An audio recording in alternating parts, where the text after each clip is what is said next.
Hello everyone, my name is Xiaodong Yue. Welcome you to my course on personality psychology. Today's topic is on what is personality. Well, first of all, let's have these questions in mind while you attend this lecture. What is personality? What is personality psychology? What are the pseudo-theories of personality? And what are the contemporary theories of personality? And why do we need to study personality psychology? Okay, first of all, let's look at how is personality defined. Personality is understood as a pattern of characteristic thoughts, feelings, and behaviors that distinguish one person from another and that persist over time and situations. And personality psychology is a psychological study of characteristic thoughts, feelings, and behaviors of people living in different sociocultural environments. So that's the definition of personality. And personality psychology can be defined as a scientific study of how personality is formed, is developed, and is refined. And as such, we need to understand all of us, we have two selves. A public self, that means the self that could be observed externally, and the inner self, the self that can be inferred from expressions of thoughts, beliefs, emotions, actions, and interactions with others. So we have an outside self and an inside self, a public self and inner self. And as such, personality comes from the Latin word of persona. Now, what is persona? Persona means the mask, facial mask. In Chinese, we call it 面具. And let's have a look at this is a typical mask for Chinese Peking opera. First, if you look at white face, that usually symbolizes someone who is slippery, wicked, like Cao Cao and Dong Zhuo.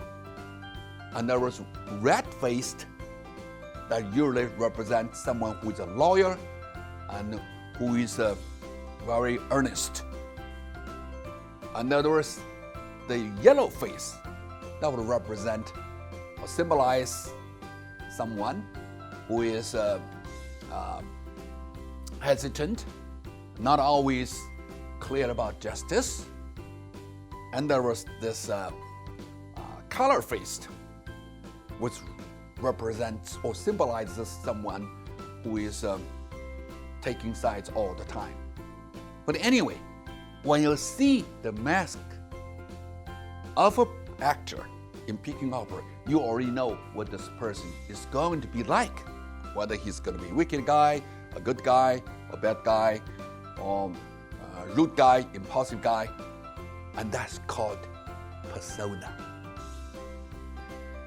So, having said all of this, let's look at what are the three basic questions for personality. First, what is one's personality? And second, how does one becomes the way he or she is? Thirdly, why does one behave, think, and feel the way he or she does? So that's the three fundamental questions about one's personality. And specifically, let's look at what he or she is. The question refers to the characteristics of a person and the concept of a personality structure, like a type or psychodynamic or the trait series. The next question is about how he or she has become the way he is now. This question ask about the personality determinants, like genetic or environmental influences, determinants, factors. And thirdly, why he or she behaves, thinks, and feels the way he or she does. And this is a question about the motivational aspect of behavior, such as to reduce anxiety and achieve growth or motivation for self-fulfillment.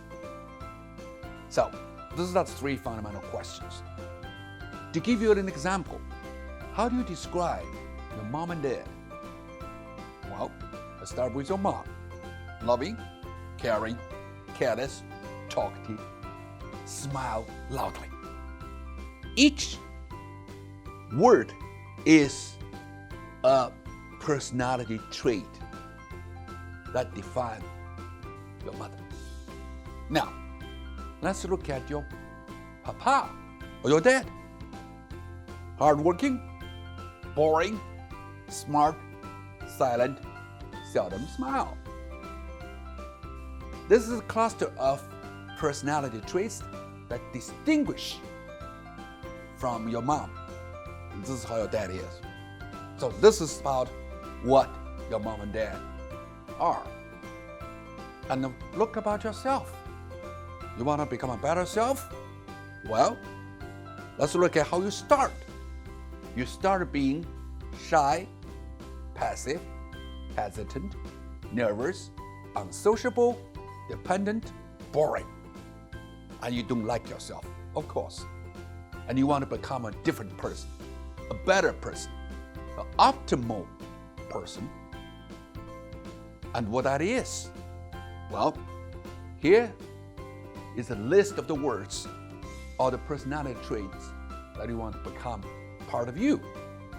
Confident, active, decisive, relaxed, sociable, independent, and humorous.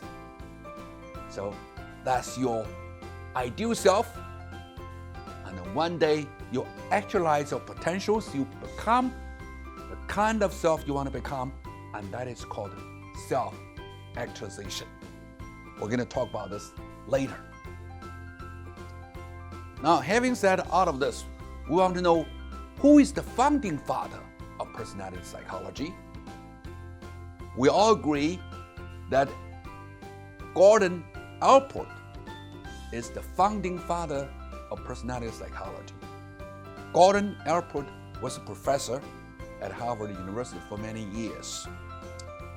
And he defines personality psychology as a study of specific psychological attributes of individuals that tend to differ in consistent and stable ways from one another. Besides, Allport does not believe in Freud's psychoanalytic theory of personality, which emphasizes too much on studying the unconscious mind rather than the conscious mind, and also studies too much on the past rather than the present or future. And finally, Allport chose to study the normal aspects of personality rather than the abnormal aspects of personality. So this is about Allport. I want you to remember this guy. He is the founding father of personality psychology.